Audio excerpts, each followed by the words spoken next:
الحمدللہ رب العالمین والصلاة والسلام علی سید الانبیاء والمرسلین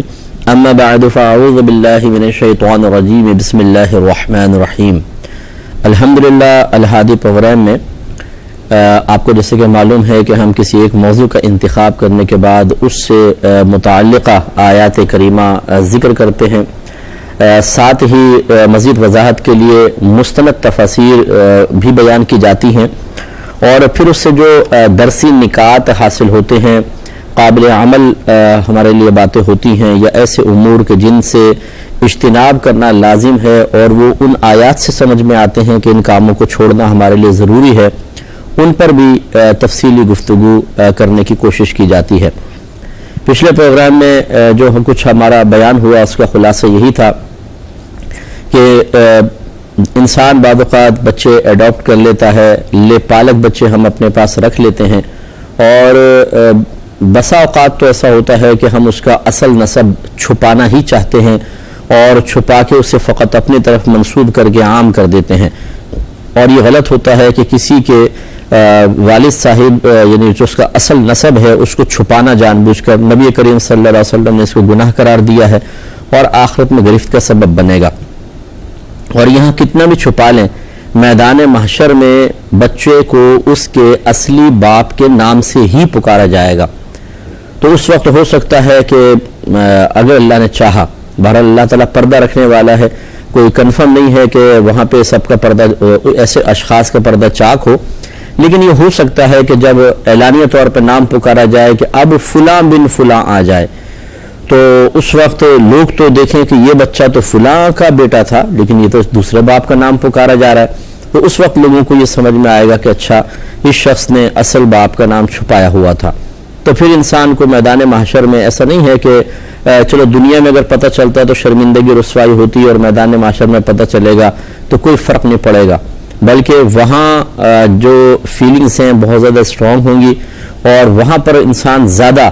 ہر چیز کا احساس کرے گا اور زیادہ اس کو مطلب دنیا کے اعتبار سے ذلت یا رسوائی یا ندامت یا شرمندگی محسوس ہوگی۔ اس لیے ایک بات تو جو یہ کر رہے ہیں کہ بچوں کے اصل والدین کا نام چھپا لیتے ہیں، خصوصاً والد صاحب کا، اور اپنی طرف منسوب کر دیتے ہیں، یہ بالکل غلط ہے۔ دوسرا یہ کہ معلوم ہوتا ہے کہ کس کا بچہ ہے، یہ معلوم ہے، جس سے لیا ہے پتہ ہے، لیکن کسی صحیح مصلحت کی بنا پر وہ اس بات کو ظاہر نہیں کرتے ہیں، لیکن نسب بدلنا مقصود نہیں ہوتا۔ یہ بھی نہیں کہتے کہ ہم والدین ہیں لیکن نسب نہیں بدلتے ہیں، لیکن چھپاتے بھی ہیں، مجبوری ہوتی ہے۔ یہ پہلے درجے سے کم ہے، بہتر ہے کہ اصل باپ کی طرف منسوب کر کے اعلانیہ طور پہ سب کو بتایا جائے، تاکہ بعد میں اگر بچے کو بھی بڑے ہونے کے بعد پتہ چلے تو ذہنی طور پہ وہ شاکڈ نہ ہو، اس سے وہ ڈسٹرب نہ ہو۔ مینٹلی طور پہ بچے بعض اوقات بہت زیادہ اضطراب کا شکار ہو جاتے ہیں۔ اور پھر تیسری صورتحال کے اعلان کر دیا، بتا بھی دیا کسی اور کا بچہ ہے لیکن پھر بھی اپنا نام باپ کی حیثیت سے لکھوا رہے ہیں، یہ بعض اوقات مجبوری ہوتی ہے کہ ڈاکومنٹس وغیرہ تیار کرنے ہوتے ہیں، پاسپورٹ بنانا ہے، شناختی کارڈ ہے، یا نکاح نامے کے اندر بہت سی ایسی پیچیدگیاں ہوتی ہیں کہ آگے مسائل آ جائیں قانونی اعتبار سے، تو پھر جس کا نام لکھا ہوا ہے اس شخص کو بطور باپ یا فادر کی حیثیت سے وہاں پر آنا پڑے گا، اور وہ آ نہیں سکتا کیونکہ بہرحال وہ نامعلوم کہاں ہے، تو پریشانی ہوتی ہے۔ ایسی صورت میں پھر یہ نسب بدلنا نہیں کہلائے گا، بلکہ قانونی مجبوریوں کی بنا پر باپ کی جگہ غیر باپ کا اپنا نام لکھوانا لازم آئے گا، اور اس کی گنجائش نکل سکتی ہے۔ اور یہ بھی آپ کو بتایا کہ ایسے بچے جو ہوتے ہیں وہ حقیقتاً اولاد نہیں بن جاتے، وہ غیر ہی رہتے ہیں، لہٰذا اگر بالفرض لڑکے کو لیا ہے اور وہ لڑکا بیوی کے لیے، اس آدمی کی بیوی کے لیے کسی لحاظ سے محرم نہیں بنتا ہے، تو جب وہ بچہ جوان ہوگا تو ان دونوں کے اندر بالکل پردہ لازم ہوگا۔ ایسی اگر بچی لی ہے اور وہ اس شوہر کے لیے کسی لحاظ سے محرم نہیں بنتی، یا شوہر اس کے لیے بچی کے لیے محرم نہیں بنتا، جیسے اب مثال کے طور پہ بہن کی بچی لے لی تو یہ تو ماموں ہے، تو پھر ٹھیک ہے، پھر تو پردے کا کوئی مسئلہ نہیں ہے۔ لیکن بعض اوقات اجنبی لوگوں سے لے لیتے ہیں، جیسے سسٹر ان لا سے لے لی، اپنی سالی کی بچی لے لی مثال کے طور پر، تو بیوی تو اس کی خالہ ہے لیکن یہ خالو بنتا ہے، اور خالو سے پردہ ہوتا ہے کیونکہ وہ نامحرم ہے۔ ایسی صورت میں وہ بچی جب جوان ہوگی تو اس باپ سے اس کو پردہ کرنا واجب ہوگا، جو منہ بولا باپ ہے یا مطلب دنیا کی نگاہ میں ایک باپ ہے، بچی چاہے اس کو پاپا ڈیڈی ابو کہتی ہو ابا کہتی ہو، لیکن بہرحال اس سے پردہ کرنا فرض ہوگا، کیونکہ شرعی احکام اس کی طرف بلوغت کے بعد متوجہ ہوں گے۔ اور اب یہ نہیں کہ جی بچپن سے لے کر جوانی تک اس شخص کے ساتھ رہے ہیں تو اب ان سے کیا پردہ کرنا۔ ایسے تو محلے کے اندر بھی بچے محلے والوں کی نگاہوں میں ہی پل بڑھ کے جوان ہوتے ہیں، چھوٹی بچیاں کھیلتی رہتی ہیں، محلے میں آتی ہیں جاتی ہیں، لیکن پھر جب وہ ذرا بلوغت کے قریب آتی ہیں تو پھر وہ اپنے گھر میں اپنے آپ کو ایک طرح سے مقید کر لیتی ہیں اور باہر نکلتی ہیں تو بہت پردے کے ساتھ، جیسے کہ اچھے گھرانوں میں ہے ایسا کہ پھر وہ اپنا روش بدل لیتی ہیں۔ تو فرق ان دونوں میں کیا ہے؟ یہ کہ وہ محلے والے ہیں اور یہ گھر والا ہے، اتنا فرق ہے، یعنی گھر میں رہنے والا فرد ہے، وہ محلے میں رہنے والے فرد ہیں، باقی اس میں تو کوئی فرق نہیں ہے کہ وہ بھی نامحرم ہے یہ بھی نامحرم ہے۔ یہ بھی بڑی توجہ طلب بات ہے، ان باتوں پہ ہم لوگ توجہ نہیں کرتے، یہاں تو بلکہ کزنز وغیرہ کو کہتے ہیں ارے جی پل بھڑ کے ساتھ جوان ہوئے ہیں اب پردہ کرنا شروع کر دیں، یہ تو بھائی ہیں، بھائی کی حیثیت بہنوں کی نگاہ سے دیکھتے ہیں، یہ تو بھائی سمجھتی ہے، اکرم بھائی کہتی نہیں رہتی۔ تو خالی بھائی کہہ دینے سے کچھ نہیں ہوتا، اگر ان کزنز کا آپس میں رشتہ کروانا ہو تو کیا ہو جائے گا؟ نہیں ہو جائے گا۔ تو یقینی سی بات ہے کہ ہو جائے گا، اور یہ دونوں نامحرم ہیں تبھی تو ان کا رشتہ ہوگا، اس لیے ان امور کا خیال رکھنا چاہیے۔ اور اس کے علاوہ یہ بھی یاد رکھیں کہ چونکہ یہ حقیقی اولاد نہیں ہے تو وراثت میں ان کو حصہ نہیں ملے گا۔ اگر کوئی یہ سمجھتا ہے کہ چلیں بچپن سے لے کر ابھی جوانی تک یہ بچہ ہمارے پاس تھا اور اس کی موجودگی کی بنا پہ ہمیں کئی لحاظ سے سہارا ملا ہے، بعضوں کی اولاد نہیں ہوتی تو وہ اولاد کی کمی کافی حد تک پوری ہو جاتی ہے، اور اسی طریقے سے اگر کوئی بچہ پاس نہ ہو تو لوگوں کی عادت ہوتی ہے، پوچھتے ہیں یہ آپ کی کوئی اولاد نہیں ہے، آپ کی کوئی بچہ نہیں ہے، اس سے زیادہ اور زیادہ خصوصاً عورتوں کو احساس محرومی ہوتا ہے، اور ایک فطری تقاضا ہے، چاہے وہ اللہ تعالیٰ کی رضا پر راضی ہوں، کوئی شکوہ نہیں ہے، کوئی شکایت نہیں ہے، پھر بھی ایک احساس تھوڑا سا کہیں ہو جاتا ہے کہ میری بھی اولاد ہوتی تو بہت اچھی بات تھی، لیکن جب ایسا کوئی بچہ ساتھ میں ہوتا ہے تو پھر لوگ پوچھتے نہیں، وہ سمجھتے ہیں کہ یہ ان کا اپنا بچہ ہے۔ تو اس طریقے سے بہت سارے چبھتے ہوئے سوالوں سے انسان بچتا رہتا ہے، اور بہت سی چیزیں ہوتی ہیں بہرحال۔ تو اب وہ اس طرح کے جو پیرنٹس ہوتے ہیں وہ چاہتے ہیں کہ ان بچوں کو بھی کچھ نہ کچھ ملے، تو اس میں پھر یہ ہوتا ہے کہ اپنی زندگی میں انسان کچھ کر جائے یا پھر ان کے لیے وصیت کر دے۔ وصیت تہائی مال میں جاری ہوتی ہے، اگر تو مخصوص رقم فکس کر دی ہے کہ مثال کے طور پہ میرے کل مال میں سے بچے کو 10 لاکھ دے دینا، 20 لاکھ دے دینا، تو دیکھا یہ جائے گا کہ کل مال کے پہلے 3 حصے کریں گے، 3 حصے کیے، مثال کے طور پہ 1 کروڑ ہے تو 3 حصے کر لیے تو تقریباً 33 لاکھ بنتے ہیں۔ تو اب یقینی سی بات ہے کہ 20 لاکھ اس میں کم ہے تو تہائی کے اندر وصیت جاری ہوتی ہے، 20 لاکھ اس کو دے دیں گے، باقی جو بچے گا کل مال میں ملا کے ورثاء کے اندر جو حقیقی وارث بن رہے ہیں ان میں تقسیم ہوگا۔ اور بالفرض اگر باپ نے زیادہ کی وصیت کر دی ہے، مثلا تیسرا حصہ بن رہا ہے 10 لاکھ، کل 30 لاکھ چھوڑ کے مرا ہے، اور وصیت یوں کر دی تھی کہ میرے مرنے کے بعد اس کو 20 لاکھ دے دینا، تو یاد رکھیں کہ وصیت صرف تہائی میں جاری ہوتی ہے، اس کو 10 لاکھ ملیں گے، 10 لاکھ کے اندر وصیت باطل قرار پائے گی، اور جو باقی 20 لاکھ ہیں وہ ورثاء میں تقسیم ہوں گے۔ یہ تو وہ ہے کہ صورتحال کے جب فکس کوئی رقم بتا دی، اور اگر کہا کہ میں مر جاؤں تو میرے مال میں سے بچی کو کچھ دے دینا، انہیں کچھ دے دینا، تو پھر وہ تہائی مال ان کو دینا پڑے گا، کیونکہ تہائی مال میں وصیت جاری ہوتی ہے، لہٰذا اس صورت میں اگر مثال جیسے 1 کروڑ چھوڑ کے مرا ہے تو 33 لاکھ اس بچے کو ملے گا۔ اور یا پھر اپنی زندگی میں، کیونکہ بعض اوقات ایسا ہوتا ہے کہ مورث کے فوت ہو جانے کے بعد لوگ پیسے پہ قابض ہو جاتے ہیں، دیتے نہیں ہیں، تانے مارتے ہیں کہ تمہارا کیا تعلق ہمارے باپ کے ساتھ، ٹھیک ہے تمہیں لے کے پالا، ساری زندگی تم پر خرچ کیا، احسان کیا، اب تم پیسے لینے آ گئے۔ تو وصیتیں، اور خصوصاً اگر وہ زبانی وصیت ہو تو پیسہ اتنی ظالم شے ہے کہ 2 منٹ میں انسان کے جذبات، احساسات، اس کی فیلنگز کو چینج کر دیتا ہے اور وہ محروم کر دی جاتا ہے۔ حالانکہ یاد رکھیں، خیر یہ وراثت کا کوئی پروگرام ابھی نہیں چل رہا، موضوع ہمارا وراثت نہیں ہے، لیکن پھر بھی ضمن عرض کر دیتا ہوں کہ جیسے ہی کوئی فوت ہوتا ہے اور مال چھوڑ کر مرتا ہے تو اس کے مال سے بالترتیب 4 قسم کے حقوق وابستہ ہو جاتے ہیں۔ سب سے پہلا جو حق ہوتا ہے وہ ہے تحجیز و تکفین ہے، یعنی کفن دفن کا انتظام، قبر کا انتظام اسی مرنے والے کے مال سے کیا جائے گا۔ اگر کوئی وارث اپنے طور پہ کرنا چاہے تو منع بھی نہیں ہے، لیکن اس سے کیا جائے گا۔ گویا کہ اگر وارث دیگر ورثاء کو کہہ دے کہ فی الحال میں اپنے پاس سے خرچ کر رہا ہوں، حساب کتاب بنا رہا ہوں، بعد میں مال وراثت سے لے لوں گا، تو بالکل ٹھیک ہے، اس میں کوئی حرج نہیں ہے۔ اس کے بعد پھر اس نے کوئی قرض وغیرہ کسی کا ہو مخلوق کا، وہ ادا کیا جائے گا، یا اللہ تبارک و تعالیٰ کا قرضہ ہو، جسے زکوٰۃ ادا نہیں کی تھی، حج فرض ہو گیا تھا، حج ادا نہیں کی، صدقہ فطر باقی تھا، قربانیاں واجب ہو گئی تھی، قربانی نہیں کی تھی، وہ تمام نکالا جائے گا۔ اس کے بعد پھر وصیت ہوگی، وصیت کو دیکھیں گے، کسی کے لیے وصیت کی ہے تو تہائی مال میں وصیت جاری ہوگی، اور پھر چوتھا نمبر جو ہے وہ ورثاء کا حق ہوتا ہے کہ پھر بقیہ مال وارثوں میں تقسیم ہوگا۔ اس لیے معلوم یہ ہوا کہ یہ جو لوگ بعض اوقات زبانی ول ہوتی ہے، لکھوائی نہیں گئی ہوتی، اسے کالعدم قرار دے دیتے ہیں، اور خصوصاً جب پیسے کا معاملہ ہو، حالانکہ یہ واجب تھا کہ اگر مورث نے، مرنے والے نے اپنی اس وصیت پر گواہ بنا لیے تھے، 2 عاقل بالغ مسلمان مرد یا 1 مرد 2 عورتیں گواہ تھے، تو یہ باقاعدہ پروف ہے، ثبوت ہے، آپ کو دینا پڑے گا، نہیں دیں گے تو گناہ گار ہوں گے۔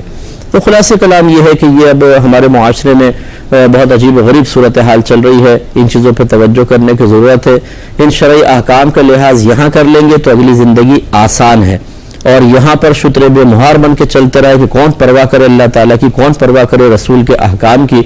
تو یہ تو بہت آسان ہے آج کل یہاں کہہ دینا، لیکن مرنے کے بعد جب جسم کا ایک ایک بال عذاب میں مبتلا ہوگا، اور انسان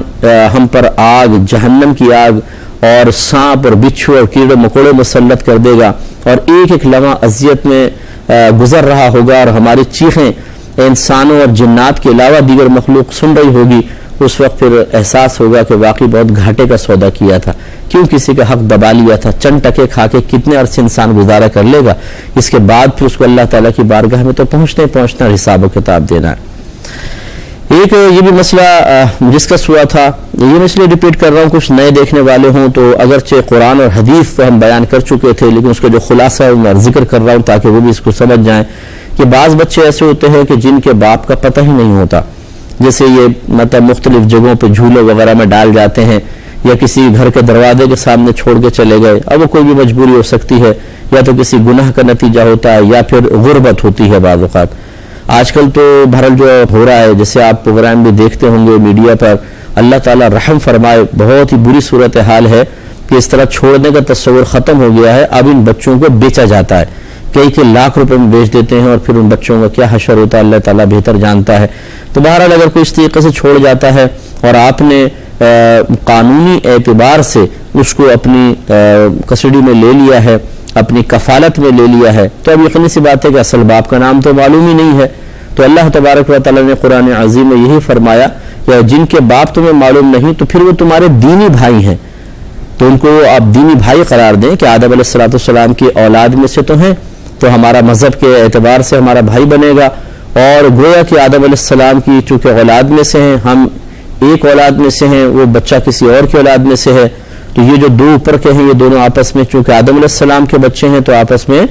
چچا تایا تو ہوں گے، جو بڑی عمر کا وہ تایا ہوگا، جو چھوٹی عمر کا وہ چچا ہوگا، اس طرح چچا زاد بھائی گویا کہ وہ ہمارا بن جائے گا، کزن ایک طرح سے آدم علیہ السلام کی نسبت سے ہے، تو اس کا پھر ہم اس لحاظ سے خیال کریں۔ اب چونکہ اس میں باپ کا نام معلوم ہی نہیں ہے، اور بچے کو بغیر باپ کے نام کے رکھا جائے، یعنی یوں ہی کہا جائے ہم اپنے طرف بھی منسوب نہیں کرتے لیکن پتہ نہیں کس کا بچہ ہے، اور اسی طرح اس کا تعارف کرواتے رہیں، تو آپ کو پتا ہے کہ ایسا بچہ پھر اس معاشرے میں سر اٹھا کر کبھی بھی نہیں جی سکتا ہے۔ اسکول میں پوچھا جائے گا یہ باپ کون ہے، یہ پتہ نہیں اس کا باپ کون ہے، تو بچے کتنا مذاق اڑائیں گے۔ پھر دیگر مطلب جیسے جیسے وہ بڑا ہوتا جائے گا، لوگوں سے اپنا جب تعارف کروائے گا اور بعض اوقات پوچھا جاتا ہے کیا ہوگا، تو یہ ایسی صورتحال میں جب کہ اصل باپ کا معلوم نہ ہو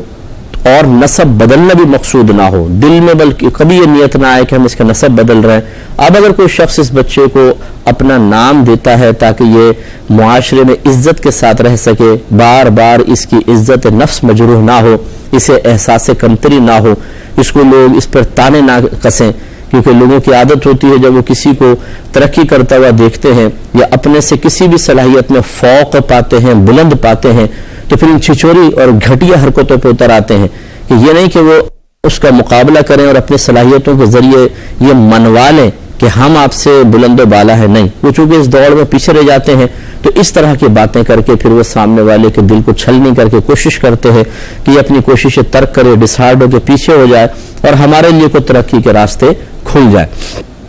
گویا کہ یہ وہ لوگ ہوتے ہیں جو اپنی ترقی دوسروں پہ طنز کر کے، یعنی ترقی کی بنیاد دوسروں پہ طنز کر کے، دوسروں کے ٹانگیں کھینچ کے، دوسروں کے معاشرے میں برائیاں کر کے پھر وہ متعین کرتے ہیں یا اس کی بنیاد اس پر رکھ دیتے ہیں، اب وہ ترقیاں کر جاتے ہیں۔ تو اتنی گھٹیا طریقے سے ترقی کرنا، اللہ تعالیٰ رحمت نازل فرمائے، کیا فائدہ ایسی ترقی کرنے کا۔ تو خلاصہ کلام یہ ہے کہ پھر ایسی صورت میں حال میں یقیناً شریعت اجازت دے گی، کیونکہ اس بچے کے لیے اگر اس کو اسی طرح معروف کیا جائے کہ بغیر باپ کا ہے تو اس کے لیے بہت زیادہ زندگی میں قدم قدم پر حرج ہے، اور اللہ تبارک و تعالیٰ اس کے رسول نے اس امت سے حرج کو دور کرنے کا ارادہ فرمایا ہے۔ قرآن میں بھی اللہ نے فرمایا کہ اللہ تعالیٰ نے تم پر دین کے معاملے میں کوئی حرج نہیں رکھا، یعنی مشقت اور تنگی جہاں پر بھی بہت شدید پیدا ہوگی، جس سے زندگی گزارنا مشکل ہوگا، وہیں پہ ہمارا مذہب ایک آسانی کا راستہ دکھاتا ہوا نظر آئے گا۔ اس لیے نبی کریم صلی اللہ علیہ وسلم کا فرمان ہے، بخاری شریف کی روایت ہے، سرکار نے ارشاد فرمایا آسانیاں دو، لوگوں کو آسانیاں دو، انہیں تنگی میں مبتلا نہ کرو، ان کو خوشخبری سناؤ،